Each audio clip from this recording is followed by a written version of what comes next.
तो अभी बेसिकली मैंने पीस मेकर के सीजन का फिनाले देखा और मैं ये कहूँगा कि लिटरली मेरा माइंड ब्लोन होकर रह गया इसके पूरे के पूरे फिनाले से। मतलब इतने बड़े बड़े ईस्टर एग्स, इतने बड़े बड़े रेफरेंस और कैमियोस मैंने कभी एक्सपेक्ट नहीं करे थे कि HBO Max की सीरीज से हमें देखने को मिल सकते हैं। मतलब मैं तो इस बात पे अभी बहुत ज़्यादा शॉक्ड हूँ कि आखिरकार लोग इस सीरीज़ को देख क्यों नहीं रहे हैं। ये इतनी ज़्यादा अंडररेटेड सीरीज़ है कि अगर ये मार्वल ने ये सीरीज़ निकाली होती तो लोग इसकी बहुत ही ज़्यादा बातें कर रहे होते। लेकिन यहीं पर अगर DC ने इस तरह की एक सीरीज़ निकाली है जो कि बहुत ही ज़्यादा ऑसम है, ज़बरदस्त किस्म के कैमियोज और रेफरेंसेस से भरी पड़ी है, तो फिर भी उसको लोग अप्रिशिएट नहीं कर रहे हैं। सो गाइज, दिस इज पीटर और आज की इस वीडियो में मैं करने वाला हूँ पीस मेकर का स्पॉइलर एंड स्पॉइलर फ्री दोनों ही रिव्यू इसी वीडियो के अंदर। तो वीडियो का जो पहला पार्ट होने वाला है हमारा वो स्पॉइलर फ्री होगा और उसके बाद हम आखिर में इसकी स्पॉइलर डिस्कशन भी इसी वीडियो के अंदर करेंगे।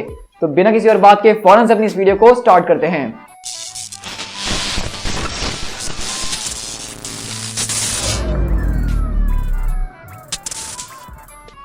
देखो, सबसे पहली बात मैं ये कहना चाहूंगा कि मैंने इसके ऊपर जो है एक एक एपिसोड के ऊपर ब्रेकडाउन इसीलिए नहीं बनाया क्योंकि ये ऑफिशियली यहाँ पे रिलीज नहीं हुआ है।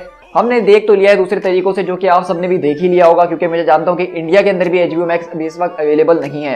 लेकिन आप लोगों की बहुत ज़्यादा रिक्वेस्ट आ रही थी जिससे मुझे अंदाजा था कि आप में से बहुत ज़्यादा लोग ये पीस मेकर का शो देख रहे हैं। तो सबसे पहली बात, इस सीरीज की अगर डायरेक्टर और राइटर की बात करें तो वो जेम्स गन है। अब जेम्स गन के बारे में बहुत अच्छे तरीके से जानने के किस तरह उन्होंने मार्वल सिनेमैटिक यूनिवर्स के अंदर गार्डियन ऑफ द गैलेक्सी 1 और गार्डियन ऑफ द गैलेक्सी 2 को जबरदस्त तरीके से डायरेक्ट करके हमारे सामने एक मास्टरपीस पेश किया था। इसी के बाद अगर हम DC की तरफ बात करें तो अभी कुछ टाइम पहले यानी कि पिछले साल सुसाइड स्क्वाड मूवी रिलीज की गई थी जो कि दी सुसाइड स्क्वाड थी। और मैं ये कहूँगा कि ये मूवी पिछली वाली सुसाइड स्क्वाड का बाप थी। और मुझे ये बात भी समझ में नहीं आ रही कि इस वाली मूवी ने भी उतनी ज़्यादा अप्रिसिएशंस अपने हिस्से में नहीं ली जितनी वो अप्रिसिएशंस को डिजर्व करती थी। क्योंकि मेरी नज़र में द सुसाइड स्क्वाड मूवी बहुत ही एक परफेक्ट मूवी थी जिसके अंदर हर चीज़ एक बैलेंस रूप में हमें दिखाई गई। चाहे उसकी CGI की बात करें जो कि बहुत ज़्यादा टॉप नॉच की थी, उसके एक्शन की बात करें, उसके कैरेक्टर्स की बात करें, उसकी स्टोरी की बात करें, उसकी बैक स्टोरी की बात करें, कैरेक्टर्स की पर्सनैलिटीज़ की बात करें, तो सब कुछ उस मूवी के अंदर बहुत अच्छे तरीके से जेम्स गन ने कवर किया था। तो जब यहाँ पे HBO Max के ऊपर पीस मेकर की सीरीज को लॉन्च किया जा रहा था तो मैं काफ़ी ज़्यादा एक्साइटेड हो गया था। और मैं ये कहूँगा कि इस पूरी की पूरी सीरीज के जो MVP हैं वो कोई और नहीं बल्कि जॉन सीना ही हैं। अब ये बात मैंने द सुसाइड स्क्वाड मूवी के रिव्यू के अंदर भी कही थी आप लोगों से कि जॉन सीना मुझे कभी भी एज एन एक्टर कभी भी पसंद नहीं थे। मतलब उनके मुंह पे कोई एक्सप्रेशंस नहीं होते थे, उनसे एक्टिंग की ही नहीं जाती थी। खासकर मैं यहाँ पे फास्ट 9 की बात कर रहा हूँ।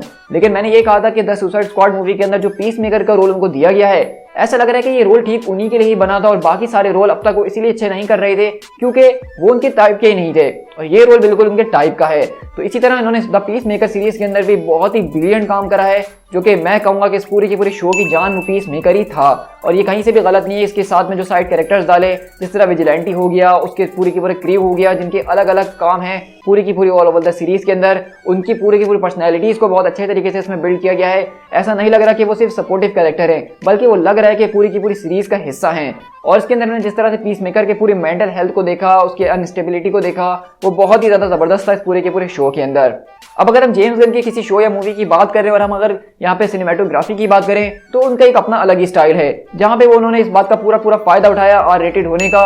और इस सीरीज के अंदर उन्होंने भरपूर तरीके से खून खराबा दिखाया जिसको देखने में मुझे तो बहुत मजा आ गया। मतलब लिटरली ऐसी सीरीज देखने का मजा कुछ और ही होता है जो कि R-rated होती हैं। और यहाँ पे जेम्स गन ने जो अपने सारे के सारी पूरी की पूरी सिनेमैटिक करी थी, मूवी की कलर पैलेट की बात करें तो बहुत ही ज़्यादा कलरफुल मूवी थी, जिस तरह guardian of the Galaxy, the suicide squad movie और सब कुछ जैसा कि जेम्स गन की मूवी का कलर का स्टाइल है इसमें हमें पूरा वो नज़र आ रहा था। और अगर हम जेम्स गन के किसी प्रोजेक्ट की बात करें तो उसमें म्यूजिक वो बहुत ही इंपॉर्टेंट रोल प्ले करता है। और इस पूरी की पूरी सीरीज के अंदर जेम्स गन ने म्यूजिक अपने दिल से बनाया था। और इसके कुछ सीन्स तो ऐसे थे जहाँ पे जेम्स गन की पर्सनल इश्यूज की वजह से म्यूजिक उससे कनेक्टेड था। तो ये बहुत ज़्यादा सीरीज ऑसम थी म्यूजिक के मामले में और कलर ग्रेडिंग के मामले में। इसी के बाद अगर मैं यहाँ पे एक्शन की बात करूँ तो मैं ये कहूँगा कि एक्शन इसमें कोई बहुत ज़्यादा टॉप नॉच किस्म का नहीं था, यानी कि हर एपिसोड के अंदर आपको धमाका नहीं देखने को मिलेगा। लेकिन जिन जिन एपिसोड में हमें एक्शन देखने को मिला वो बहुत अच्छे तरीके से कोरियोग्राफ किया गया था, बहुत अच्छे तरीके से हमारे सामने रिप्रेजेंट किया गया था। तो ओवरऑल देखा जाए तो मुझे तो ये सीरीज़ बहुत ही ज़्यादा पसंद आई है। इस सीरीज़ का कोई ही ऐसा एपिसोड होगा बीच में जो फिलर एपिसोड होगा, वरना हर एक एपिसोड के अंदर सीरीज से जुड़ी बहुत इंपॉर्टेंट डिटेल्स को हमारे सामने रिवील किया ही जा रहा था और हर एक एपिसोड एक तरह के क्लिफ हैंगर के ऊपर खत्म हो रहा था, जो कि मुझे इस पूरी की पूरी सीरीज से बहुत ज़्यादा जोड़ के रख रहा था और हर हफ्ते मैं इसके एपिसोड्स का इंतजार कर रहा था। तो अगर अब मैं जल्दी से इसकी रेटिंग की बात करूँ तो मैं ये कहूँगा कि मुझे तो ये सीरीज बहुत ही ज़्यादा पसंद आई है, मैंने इसको दिल से एंजॉय करा है। मैं इसीलिए नहीं कह रहा हूँ क्योंकि डीसी को कोई बात नहीं करता तो मैं उसकी तारीफ करके अपने चैनल पर व्यूज़ कमा लूँ, ऐसा बिल्कुल नहीं है। आप सब इस बात को बहुत अच्छे तरीके से जानते हैं। तो मैं इस पूरी की पूरी सीरीज को बेसिकली 10 आउट ऑफ 8 टाइगर्स देना चाहूँगा, जो कि मेरी नज़र में एक बहुत ही सॉलिड सीरीज है और मैं सबको हाईली रिकमेंड कर भी रहा हूँ कि सीरीज को फौरन से फौरन देख लिया जाए। तो अब चलते हैं हम अपनी स्पॉइलर कैटेगरी के अंदर। तो अगर अभी तक आपने इस सीरीज को नहीं देखा और आप नहीं चाहते कि आपकी सीरीज का एंडिंग स्पॉइल हो तो आप इस वीडियो को यहीं पे रोक के जा सकते हैं। तो अब अगर हम इसके कैमियोज की बात करें तो यहाँ पे सबसे बड़ा कैमियो जो इसके फिनाले के अंदर हमें देखने को मिला वो जस्टिस लीग का मिला। मतलब मैंने कभी नहीं सोचा था, मतलब मैंने दूर दूर तक नहीं सोचा था कि हमें जस्टिस लीग का कैमियो पीस मेकर के शो में देखने को मिलेगा, जो कि बिल्कुल आर रेटेड शो है, जिसमें जॉन सीना जब मुंह खोलता है तो उसके मुंह से फूल झड़ते हैं कि वो जस्टिस लीग से मिलेगा। और हम ऑल ओवर द सीरीज देख रहे थे कि किस तरह हमें जस्टिस लीग के अलग अलग कैरेक्टर्स के रेफरेंसेस बहुत बार दिए गए हैं, पीस मेकर की उनके बारे में नेगेटिव राय है बहुत ज्यादा। लेकिन इस सीरीज के एंड में हमने देखा कि किस तरीके से जब वो अपने पूरे के पूरे बटरफ्लाई वाले मिशन के ऊपर होते हैं और अमेंडा वॉलर से वो लोग बैकअप की रिक्वेस्ट करते हैं तो वो बेसिकली जस्टिस लीग को भेजती है। लेकिन अफसोस के साथ जस्टिस लीग को यहाँ आने में काफी टाइम लग जाता है और पीस मेकर सारा का सारा कारनामा अपने हाथों में लेके समेट चुका होता है। तो अगर मैं यहाँ पे इस कैमियो की बात करूँ तो मेरे हिसाब से ये बहुत ही ज्यादा इंपॉर्टेंट तरह का कैमियो होने वाला है, क्योंकि अगर हमने देखा कि यहाँ पे हमें जस्टिस लीग के 4 मेंबर्स नजर आ रहे हैं, जिसमें हमें सुपरमैन, एक्वामैन, द फ्लैश और वंडर वुमन नजर आई है। अफसोस के साथ हमें बैटमैन का यहाँ पे कोई अपीयरेंस नजर नहीं आया। लेकिन यहाँ पे मैं बात करना चाहूंगा एक्वामैन और फ्लैश के ऊपर, क्योंकि वो दोनों शख्स है जिनको हमें कैमरे के अंदर दिखाया गया, उनके डायलॉग्स थे और वो बहुत ही ज्यादा फनी डायलॉग थे जो कि मैं बिल्कुल भी एक्सपेक्ट नहीं कर रहा था कि एक्वामैन और फ्लैश के मुंह से मुझे सुनने को मिलेंगे। और इसके बाद अगर मैं यहाँ पे बात करूँ सुपरमैन और वंडर वुमन की, तो मुझे लग रहा था कि यहाँ पे किसी और कैरेक्टर्स को यानी किसी और एक्टर्स को जो है इस रोल के लिए हायर किया गया है, क्योंकि सिर्फ एक छोटा सा कैमियो था, बल्कि यहाँ पे उनकी जगह किसी और को इस्तेमाल किया गया था, क्योंकि यहाँ पे सिर्फ उनके शेडोज को दिखाया गया है, ना ही उनको लाइट के अंदर मुकम्मल तौर पर दिखाया गया और ना ही उनका कोई डायलॉग था। और अगर आप गौर करेंगे तो आपको ये बंदा कहीं से भी हेनरी कैविल का सुपरमैन तो नहीं लगेगा।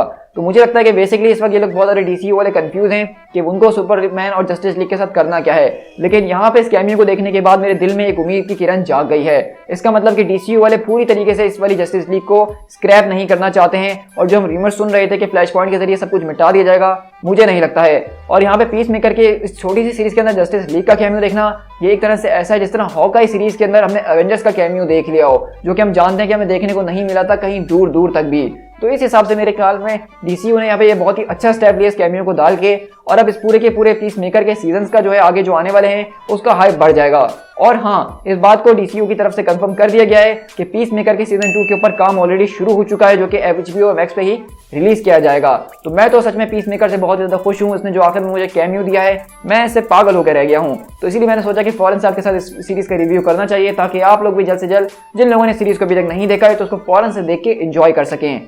So guys, with that being said हम इस वीडियो को यहीं पर रैप अप करते हैं। तो आप लोग मुझे बताइएगा कि आपने अगर इस पीस मेकर सीरीज को देखा है तो आपको कैसी लगी है, कमेंट डाउन करके जरूर बताइएगा। और अगर आपको मेरी वीडियो पसंद आई है तो वीडियो को लाइक करना बिल्कुल भी मत भूलिएगा, और इस वीडियो को अपने दोस्तों के साथ शेयर करना बिल्कुल भी मत भूलना, क्योंकि अगर अभी तक उन्होंने पीस मेकर नहीं देखी है तो हो सकता है कि मेरा इतना पॉजिटिव रिव्यू देखने के बाद वो मेरी बात सुन के पीस मेकर देख ही लें, तो कुछ भी हो सकता है। और अगर आप चैनल पे फर्स्ट टाइम आए तो चैनल को सब्सक्राइब करना तो बिल्कुल भी मत भूलिएगा, क्योंकि मैं अपने चैनल के ऊपर इसी तरह Marvel cinematic universe, Marvel comics, DC और डीसी यूनिवर्स का कंटेंट डेली बेसिस पे शेयर कर ही रहा होता हूँ। अब इतना सब कुछ कर ही लिया है तो मुझे फेसबुक और इंस्टाग्राम पे भी फॉलो कर लेना, उसके कोई पैसे वैसे तो लगेंगे नहीं। खैर, उसके जरिए तुम जो इस तरह के पोस्ट के जरिए अपडेटेड रह पाओगे। So guys, this is P Tiger, मिलते हैं अपने किसी और वीडियो के साथ। Till then, thank you so much.